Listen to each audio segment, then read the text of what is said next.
Same as the gain, and this says this is what I want the output to become. So I want you to grab a hold of the signal at -6, and then I want you to boost that signal all the way up to whatever I set it to. Whether it be 0, I could set it down to below, which would make the volume go down rather than up, but it still will be compressed. All right?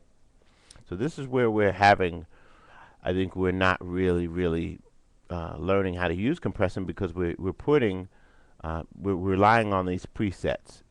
And sometimes these presets don't achieve what we want to achieve. So we have to know how to use the compressor for ourselves rather than relying on the presets.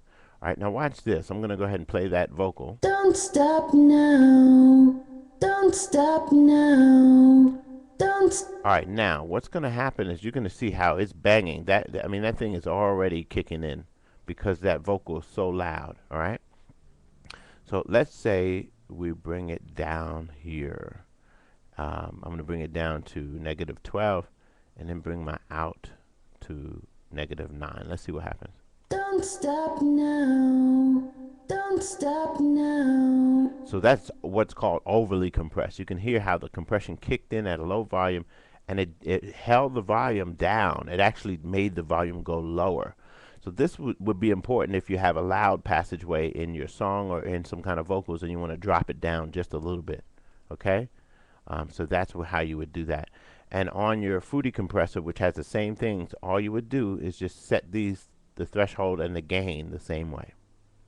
Got it? All right, any questions? No, this isn't a stock. This is not a stock compressor at all. We got to be careful because I'm hearing this a lot. I'm hearing no dynamic change in a lot of people's music. Could you use that same technique on drums or sound? Yes, you can use that technique on drums. You can use it on vocals, any audio, because we're in the business of working with audio. It's not really music that we're dealing with. We're dealing with audio. And audio is audio. So, yeah, you could do that on anything. All right? But what I'm hearing on a lot of music, I'm hearing is 0 dynamic range. And when you have 0 dynamic range, there's no change in the music, all right? So the beginning parts, and this is true no matter what kind of music you're making. If you're making, R&B, hip hop, jazz, it doesn't matter. If in the beginning you're playing like a guitar part and you want it to be real soft, right? And it's like a really pretty guitar or something like that, just anything quiet, all right? I'll do like a, I've been pushing this Prova. So if I have a nice little beginning passage of a song,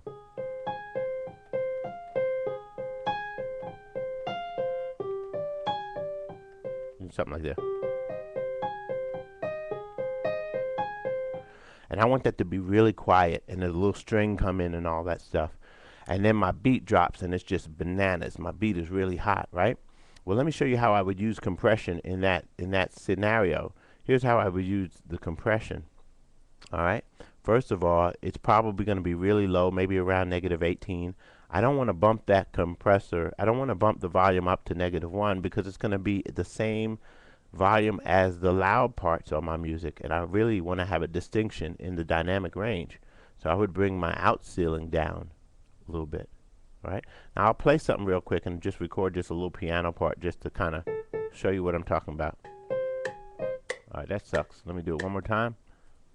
And I'll pick a different chords. Okay, good enough. 2, 3, 4, and.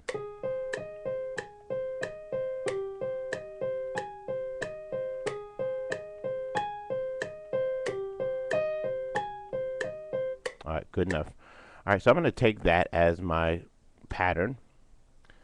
And that's going to be my soft passage in the beginning of my so-called song. And I'm going to show you how to use compression correctly.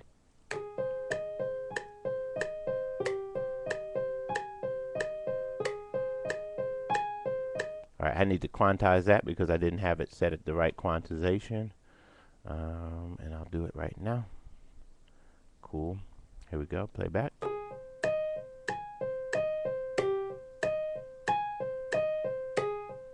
Fix my volumes.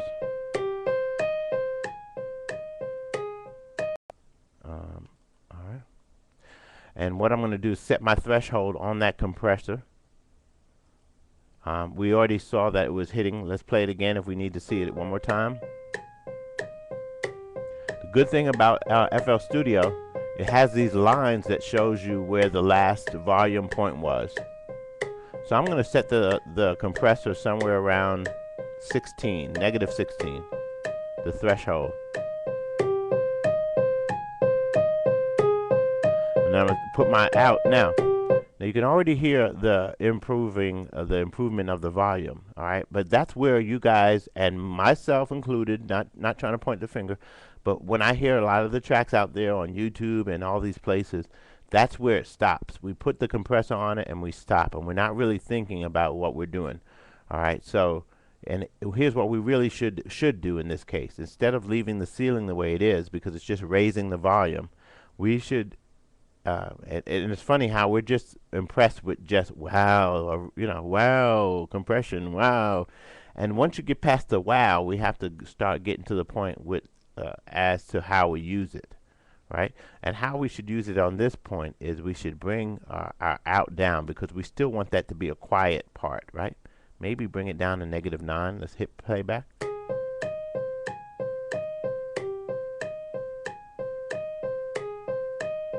All right, let's hear without it, without the compression. You hear the difference?